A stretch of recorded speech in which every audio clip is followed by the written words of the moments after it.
Somewhere on Earth is headed for New Mexico, the fifth largest state of the USA. With barely 1% of the population, it is one of the country's most sparsely populated regions. Situated between Texas and Arizona, New Mexico is a wide open land of desert and mountain. Sarah grew up in Taos on the banks of the legendary Rio Grande. She is a devoted fan of this river, where she spends most of her time on her favorite activity, whitewater kayaking. She lives the free and simple existence of those who have found their way in life. James lives on the cusp of speed, risk, and fear. Tearing along at over 80 kilometers an hour, he's in search of the perfect balance between adrenaline and harmony. For him, skateboarding is more than an extreme sport. It is an art in itself. 10 years ago, Kristi returned here to the ancestral Apache lands in the southern part of the state in search of her identity. Now she is undertaking a pilgrimage to the heart of the Indian world, and thus retracing her own history. You know, you can look here and say, bugs, dirt, dry, or you can look here and say, wow, vast, open, wild. So I think you have to have something inside of you that's going to respond as well. And I think that's why the story of being a Native American descendant is so important, is having that blood allows that response.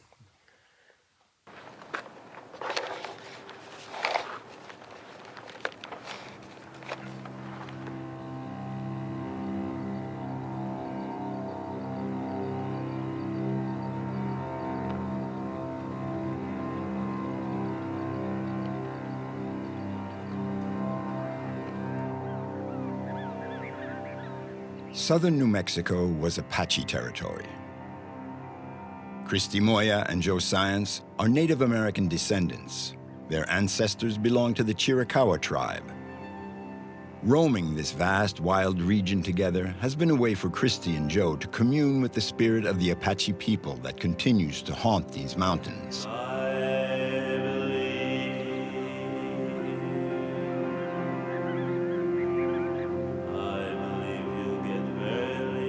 The Apache culture in New Mexico was nearly wiped out during the conquest of the West. Now the Indians live on reservations. But for Kristi and Joe, their freedom is too precious for them to live on the lands handed back by the U.S. government.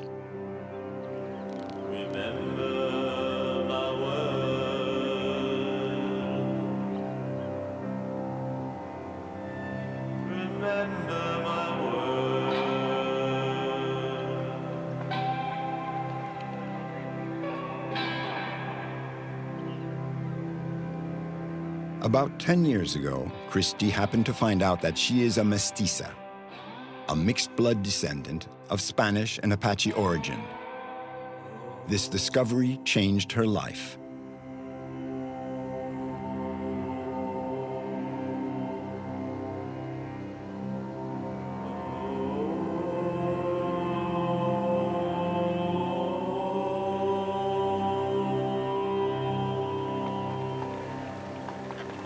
My mother died when I was 2, and my descendancy comes from my maternal line.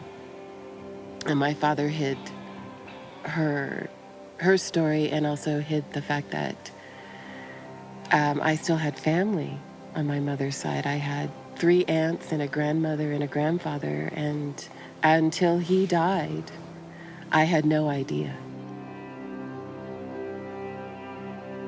One day, I got a phone call from my brother about saying, Kristi, are you sitting down?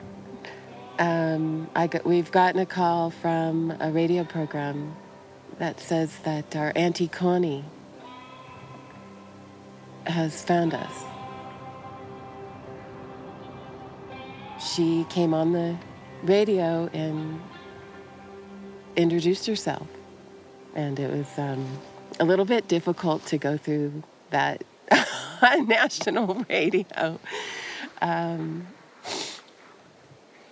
So they picked us all up by limousine and helicopters and brought us all to San Francisco, and we had a big family reunion, and it was very moving.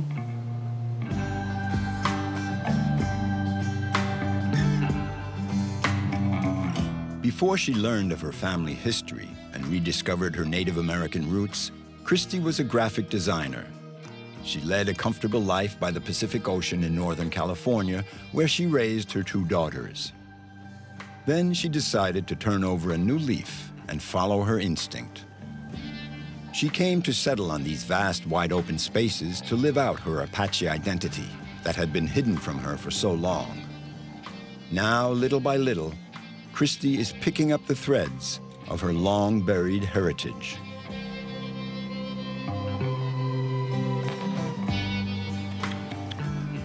It is not unusual for Native American descendants to not know they descend from Native blood. And a lot of that has to do with shame, in that, it was still in the 1940s where there were signs on public buildings, no Indians, no dogs.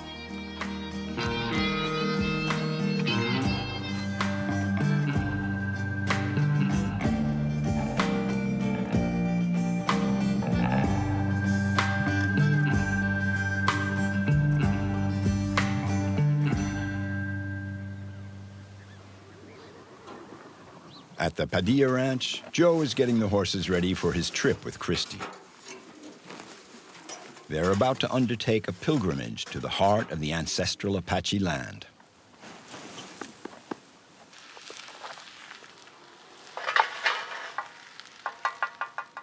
We can make it's like a southwestern sandwich.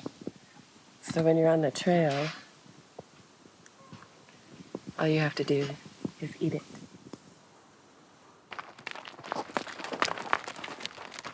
That was always one of the complaints of the military when they started chasing Apaches in here. It was just how rough the country was. But Apaches were used to it. They dealt with it. They accommodated for it because we believe that this country was made specifically for us.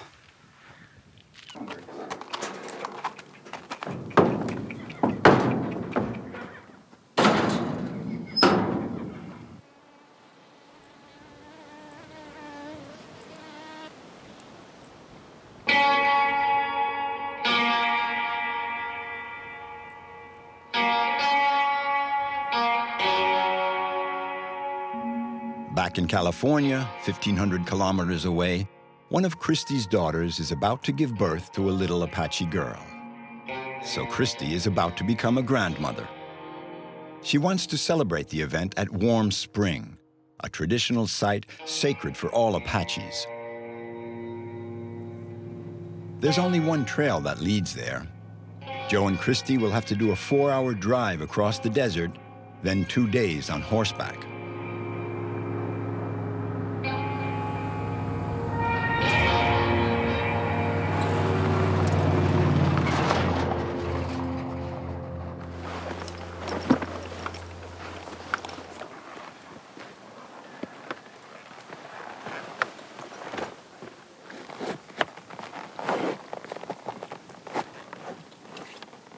I'm used to feeling everything how it feels on the horse and the saddle, so if I have to saddle in the dark, I can do it.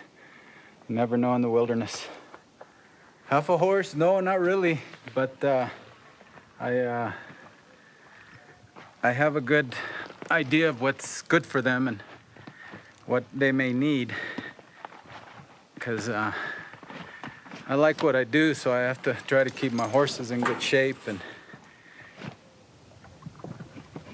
Yes, he's half a horse. You are. Our wild Indian ponies, they were part of us. Like you were talking with Joe, is he part Is he part horse? Are they part Indian? Maybe so. It's not often we get to have an experience where the ground itself, the water, the mountains, everything can just feel a part of your body. It isn't even about, owning or controlling or, fencing. It's just the fact that this wild terroir, this wild land, this wild soil has the bones of our ancestors.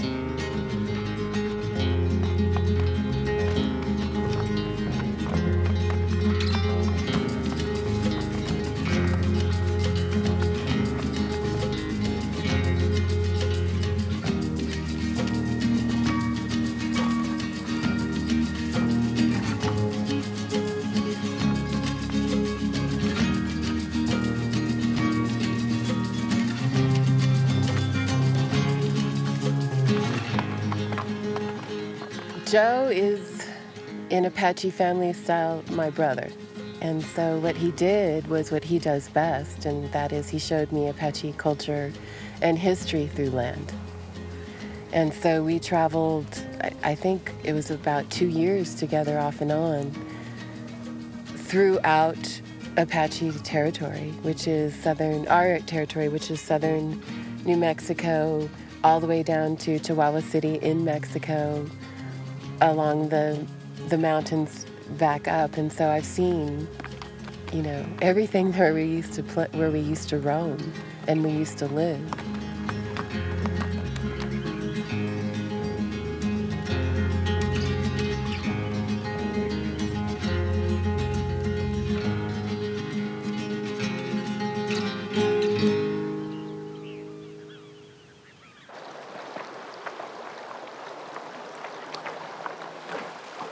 Joe's family, proud of its heritage, gave him a very traditional upbringing. His Indian name is Mbatsu, the wolf. He has become Kristi's best friend. Together, they are traveling back in time through their common heritage, back to the origin of their now vanished world. Growing up, my family taught us about the idea of being a person in nature, not to use tools, not to use vehicles and cars and trucks and things everywhere. There's places that should be left just like they are. We should not leave trash, we should not leave things behind. If anything, only our footprints and our hoof prints. All our ancestors and all our elders have always told us to protect what we have, that it is our duty and our responsibility to do that.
Nothing like the wilderness.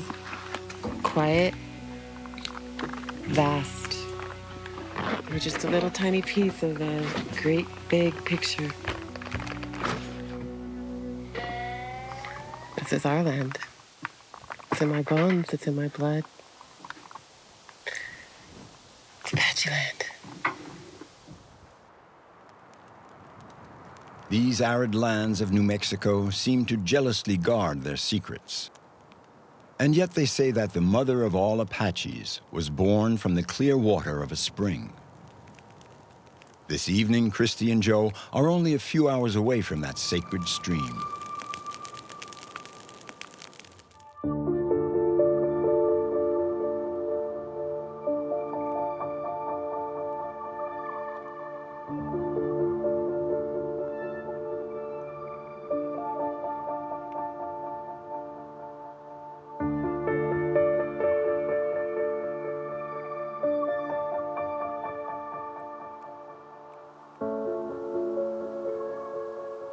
Moments like this in the morning when the day is starting out, it's a good time to pray. The day is changing. It's that change that I like.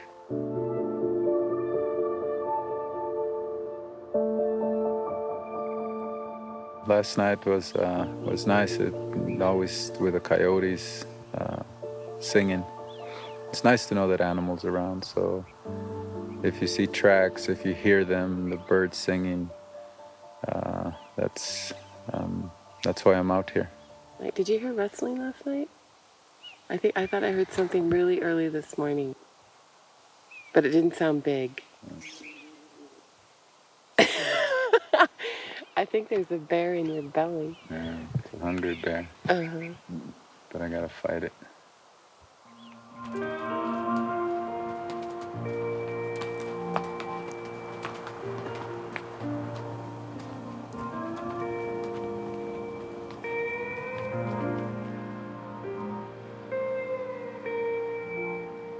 Warm Spring, the Apache's sacred source, flows from the base of these hills.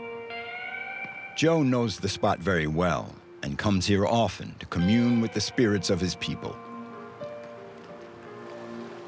This is the mythical wellspring that is at the heart of Apache spirituality.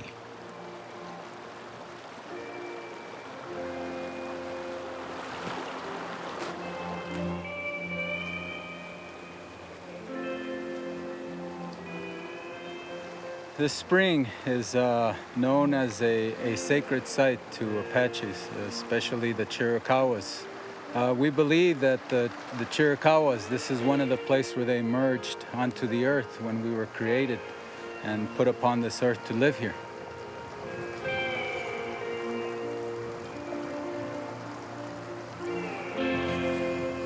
Yusen, Okka, Ai Hanataje. Hayago, Onait Hayu,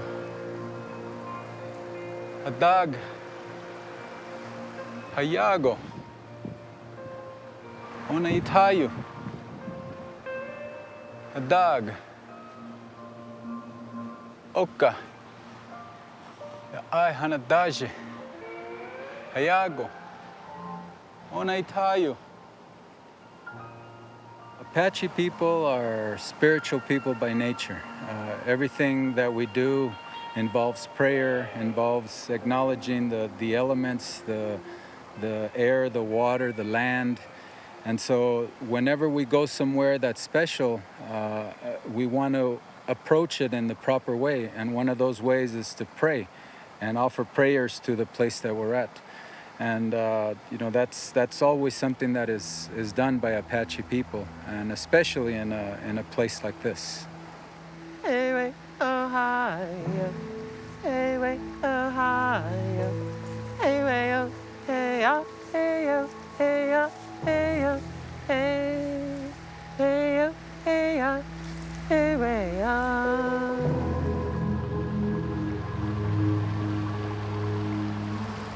Today, a new life in my family came into being. My newest granddaughter was born early this morning. And she's an extension of this place. She's another Apache descendant. And I intend to make sure she knows that and to bring her here. You know, let her play in the water as a baby and then tell her the stories as she grows up, so she knows where she came from. And so she always feels like she has a home.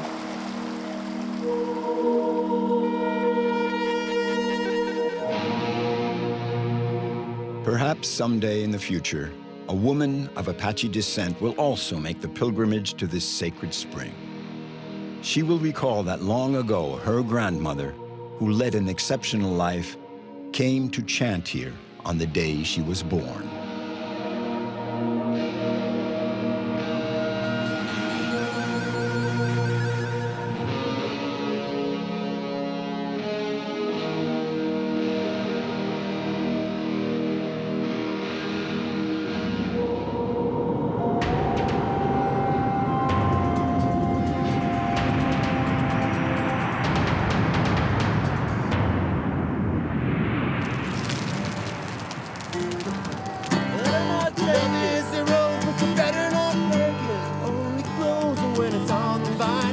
The Rio Grande exerts a fascination both on nature lovers and thrill seekers. It seems like this legendary river attracts free spirits, sports freaks, and oddballs from all over the country.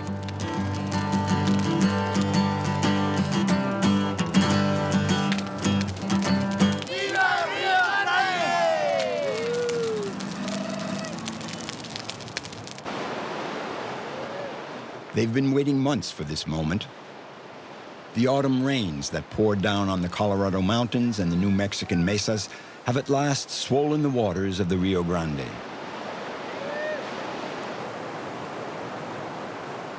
Today, the river has the fury of a mountain torrent. This little community of kayakers can kick off the season. The region around Taos, in the northern part of the state, is a paradise for them. This is where Sarah von Gilder-Rain lives.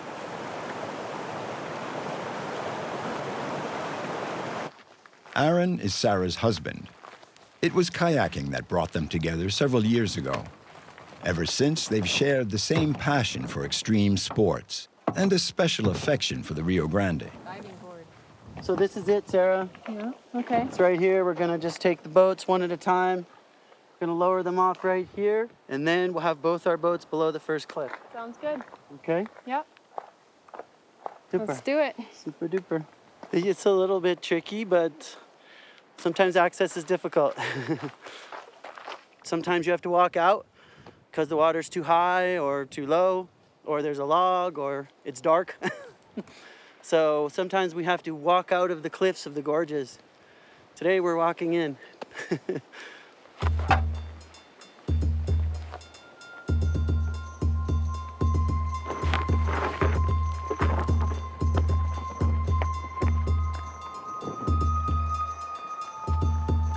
Okay, Aaron, I'm ready for the kayak.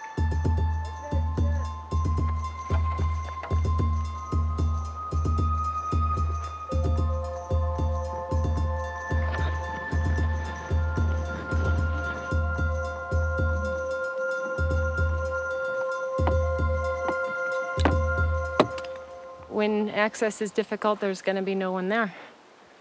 A lot of times, the access is the adventure. Yeah, tough to get down to the river today. It's a steep, slippery basalt rock and a long descent. But the reality is we save a lot of flat water and we get to just run the rapid parts of the river today.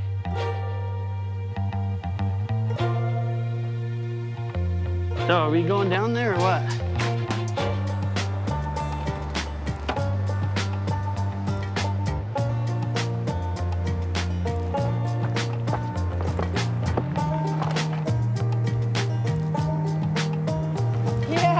Yeah, through the river.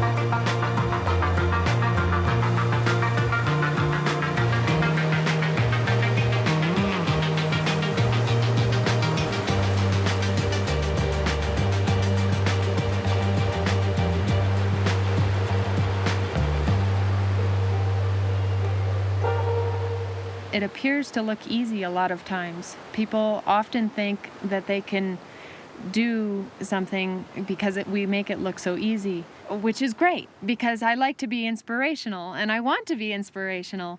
So to be able to inspire people to have that chance to go into a kayak and to experience some passageway. But often people think that it's a lot easier than it really is.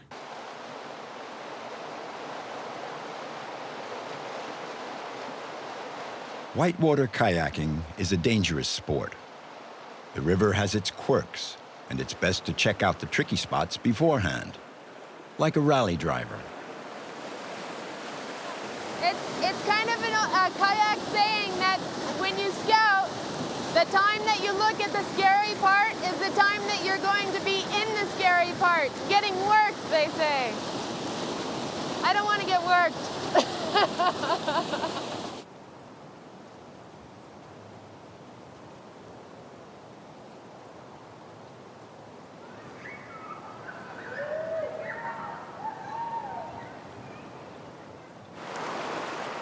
Hannah, Aaron and Sarah's 10-year-old daughter, has been swimming in the Rio Grande since she was a baby. This little tribe earns its living thanks to their enthusiasm for kayaking. Sarah is an instructor, and once a year, when the river here is too low, the family takes off to Patagonia for 6 months during the summer in the Southern Hemisphere, where they train young Chilean kayakers. So we're coming up to a spot where I was in a kayak and Hannah's due date was 2 weeks before and she still hadn't arrived, and so I went into a kayak and we were paddling around with very good friends all around, and Hannah decided to announce her arrival. I went into labor here. And now my daughter's here, getting to practice the same. It's a pretty special day.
River is a lot like a being. It has so much personality. It fluctuates. It's loud. It's quiet. It gets very high, it gets very low. It's like a living being. And it's so big because it's all around the world. There's rivers everywhere. And it gives you a good purpose in life to be able to explore rivers of the world.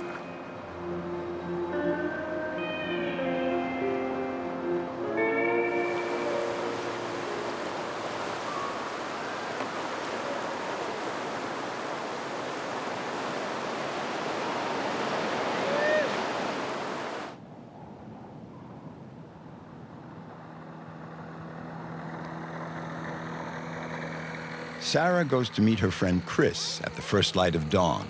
He's a ULM pilot, and this morning they're going to treat themselves to a bird's-eye view of the canyons of the Rio Grande.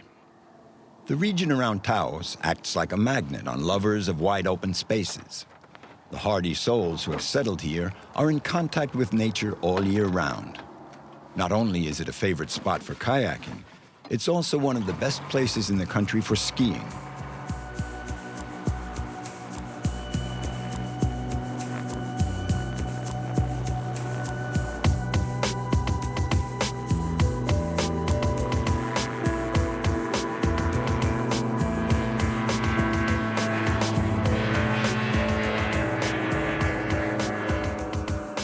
Last year, I had a dream where I flew out to the gorge. I was hovering over the gorge and I turned back around and I flew back and it was sunrise. And so I told Chris, I specifically called him and said, Chris, I had this dream because I saw him the following day flying up over the gorge, and I realized that he was living my dream, literally. People who know the river well agree that the stretch near Taos is the most spectacular. Dozens of westerns have been shot in this majestic landscape. The Rio Grande has become an archetype, familiar to all Americans. It's over 3,000 kilometers long, and its lower part forms a natural boundary between the United States and Mexico.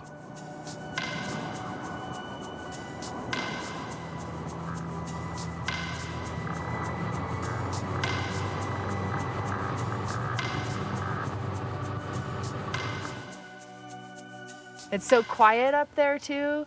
Just the way that the ULM flies, it's very peaceful. You go up there, the air's warmer actually, and you get up there and it's very tranquil, wonderful. It's majestic. Taos, land of enchantment.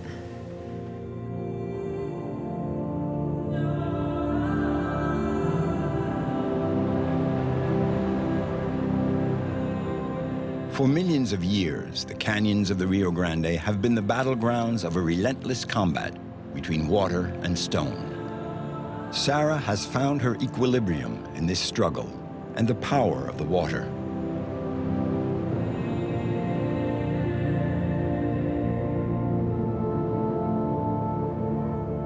Before each descent, she prepares to give her all to become one with the river. This is her way of living in harmony with a raw, tumultuous realm forever in movement.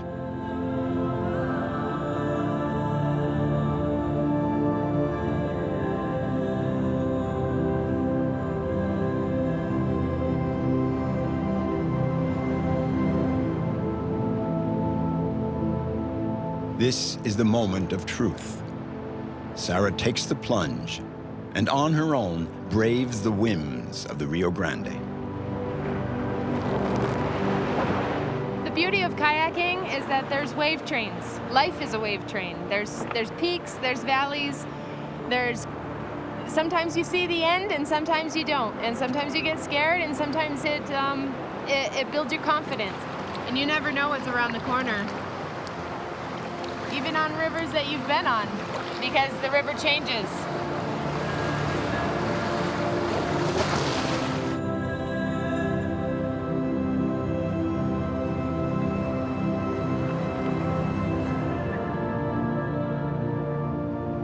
With nature surrounding me and me in my kayak, I love the idea of floating on top of the water because I know there's a world below me and a world above me, and I'm right on that edge. I'm right on that line.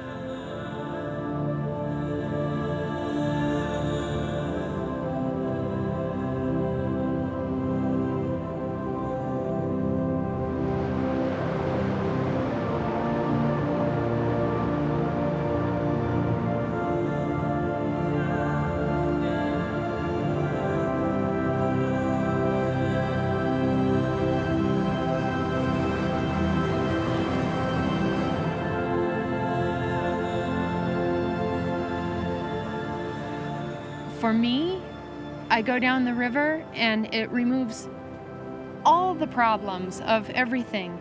And it makes me realize that the small things, the big things, nothing really matters a whole lot.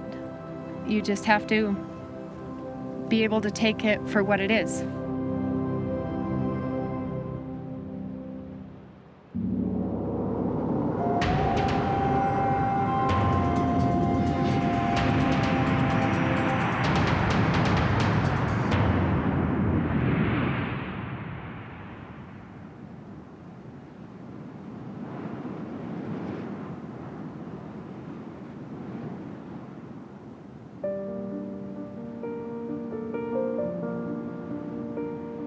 James West is from another planet.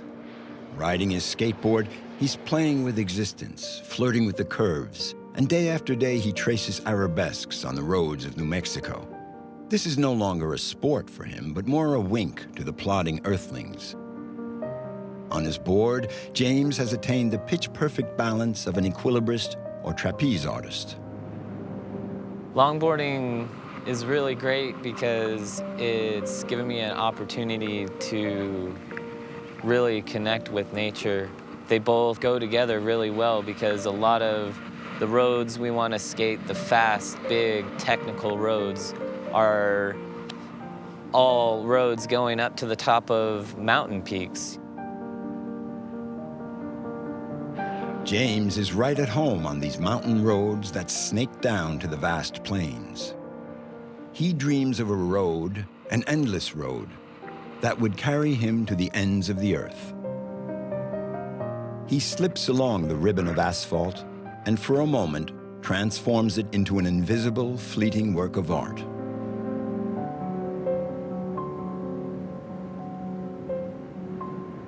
You're just on that fine line of the wheels gripping and the wheels sliding, and you just keep them gripping for just a moment, and right when they feel like they're gonna slide, you let them just a little bit and then bounce back off of them. And it's an amazing feeling. That's where the art part of skateboarding comes in. At a certain point, you don't want to skate a small hill. You want to skate a big, giant, fast mountain with crazy 180-degree turns and sharp corners and really high speeds. And at the same time, these mountain roads don't have many people on them, and they're absolutely beautiful.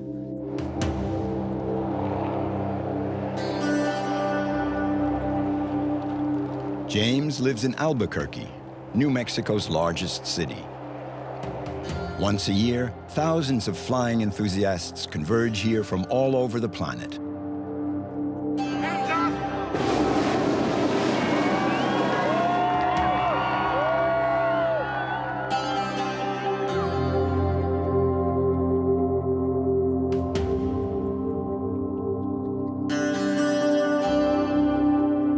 The Albuquerque Balloon Fiesta is the largest gathering of hot air balloons in the world. Every morning, 500 balloons light up the sky of New Mexico, and 3,000 eager beavers are busy on the ground. One of them is James, the dreamer. Everyone in Albuquerque, in all of New Mexico, knows about the Balloon Fiesta. It's a fun event to go to. And sometimes we'll show up in the morning and we'll help some of the balloonists down. And it's always a really fun experience. You always meet some really funny and interesting people. Yeah, I'm very proud of my little city.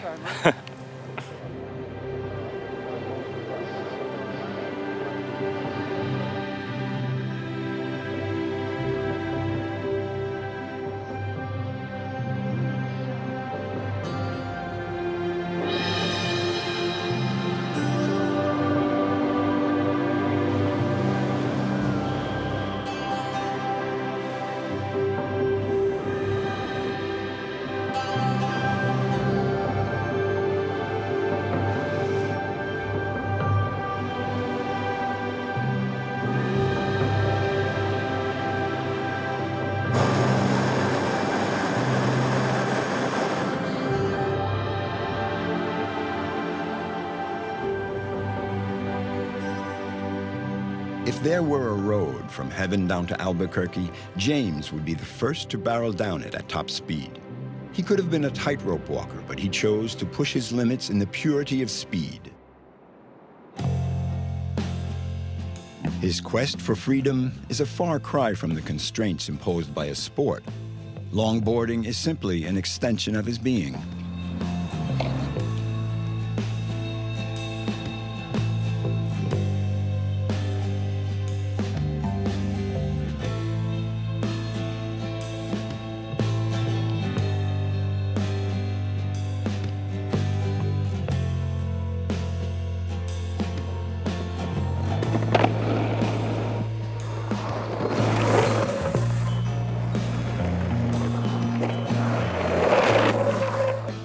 I could consider it an art. Sometimes it'll look like dancing. Someone's just coming down the hill with so much style that it looks like he's dancing, and then it's an art for sure, because it's hard, and it also takes style to be good.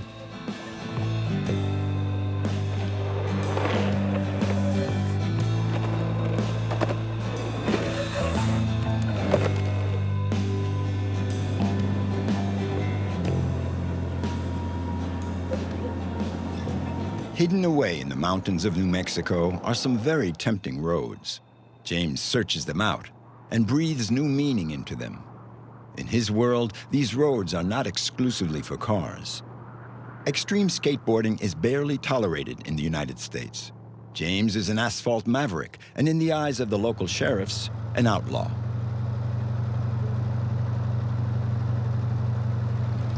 Whenever you're at your usual hills, you know how to skate them, and after a while it becomes second nature, and it may not be as fun to skate after that. And then you come to a new hill and it scares you again. You get a big rush of adrenaline, and I like new roads.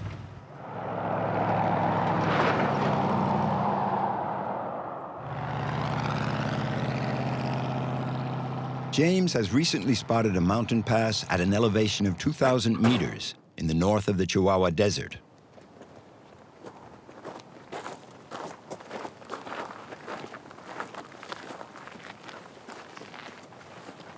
Yeah, the turn over there is actually, it's pretty mellow. It looks really sharp. It's 180 degrees, but if you carve off a little bit of speed, it's not all that fast. It looks fast.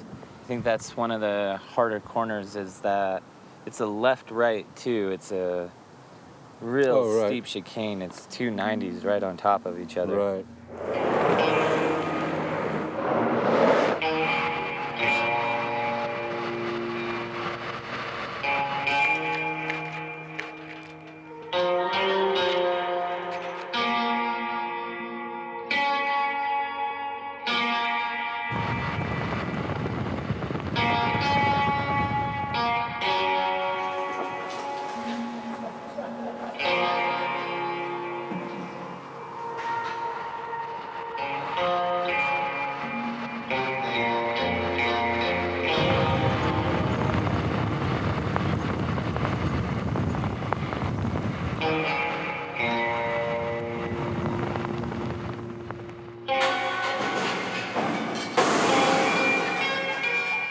The king of sports in Albuquerque is the rodeo, an art just as risky as that of James.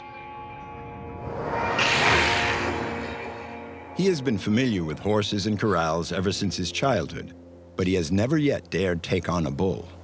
You want to help? Yeah. So you can just stand up there right there. and just kind of put your arm like this in case the bull's back's inside the chute. You can just like hold me. Hold you, yeah. Keep you from moving. Today, the skateboarder is with his friend Jonathan, a young Mexican who's training for an upcoming rodeo. ¿Estás ranado, verdad? Álvaro. No. Sí, bueno, sí,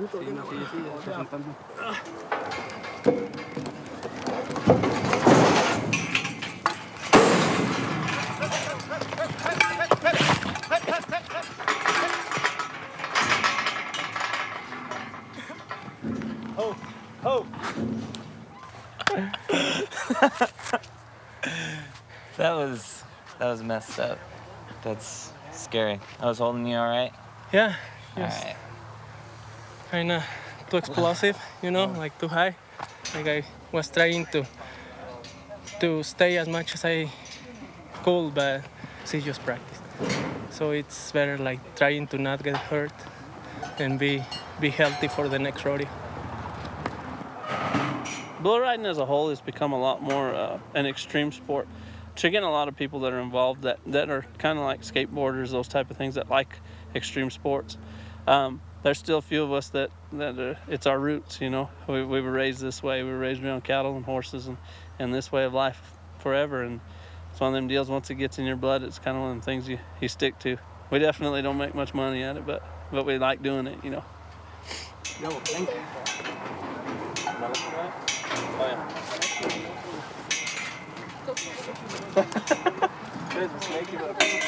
Same deal like before, like I said, just keep moving towards the front, okay? They're getting you a little bit tipped to the side and you're kind of just clamping.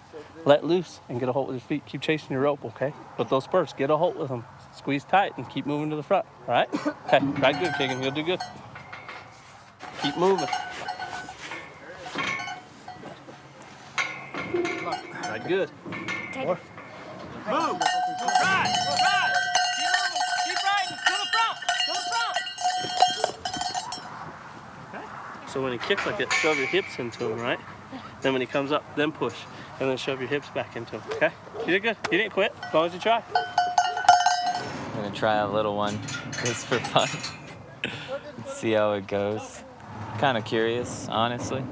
I guess I should take my phone out of my pocket.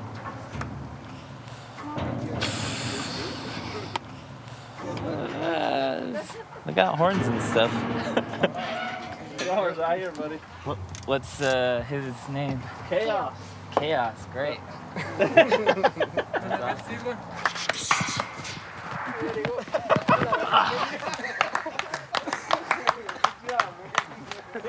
have a problem getting off.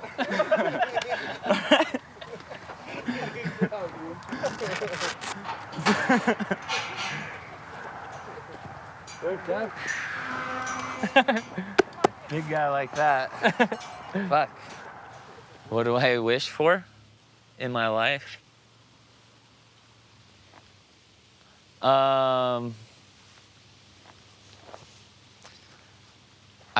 don't really want a whole lot out of life. I just want to live in a cabin in the woods next to a huge mountain road, and I just want to skate until I can't skate anymore. And you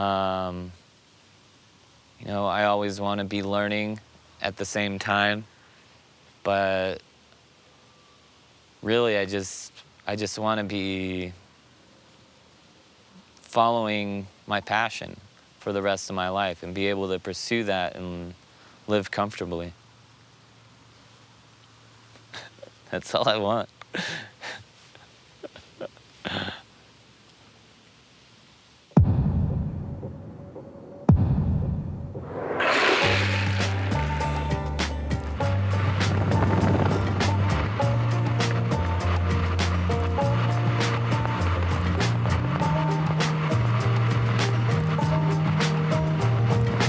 James, a blacktop acrobat, has found his inner stability on his board. He is a daring dreamer, a young free spirit. He's living life in the fast lane as he tears down the mountains. His soul is inhabited by the folly and happiness of those whose only need is their passion, a passion that fills an entire life.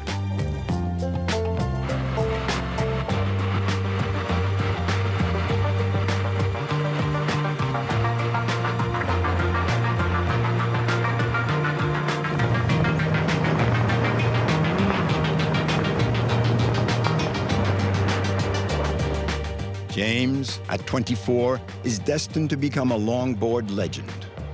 He is one of the best at this new discipline. Endlessly, his life and the road unroll at top speed before his board.